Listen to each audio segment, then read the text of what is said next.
Hématologues, nous avons rencontré particulièrement Dr Mahesh et puis un autre. L'attitude était toujours la même, ils étaient disposés à coopérer et ils nous ont accompagnés en prescrivant un traitement pouvant améliorer les taux d'hémoglobine, ce qui a fait qu'à la veille du 17 février 2019, date à laquelle la chirurgie a eu lieu, ma femme Bibiche avait un taux d'hémoglobine de 14,8 grammes par décilitre, ce qui était donc très bien. Peu avant l'entrée en salle d'opération, nous avons eu Dr Murali Chakravarti qui est venu nous voir.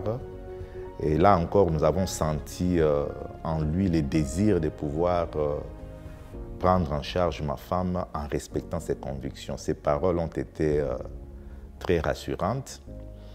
Et la chirurgie a eu lieu et puis finalement ma femme a fait des jours en soins intensifs et puis finalement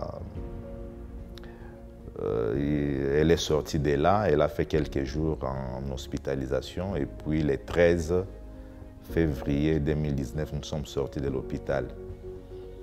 Mais avant la sortie de l'hôpital, j'ai eu particulièrement un entretien avec Dr Murali Chakravarti qui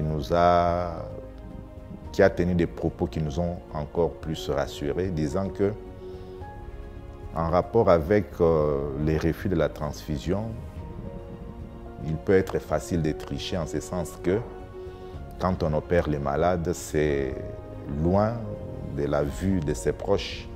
Donc si le médecin veut tricher, il peut tricher, mais lui particulièrement ne peut pas tricher dans la mesure où il a ses propres convictions et il aimerait que les autres puissent les respecter. Alors tout cela donc nous a beaucoup réjouis. Donc nous pouvons dire en gros que les soins que nous avons suivis à Fortis nous ont réjouis, non seulement du fait que nous avons eu affaire à des médecins très compétents, mais également des médecins coopératifs qui étaient disposés à relever les défis liés à la chirurgie sans transfusion. Et en tant que témoins de Jéhovah, nous ne pourrions que nous en réjouir.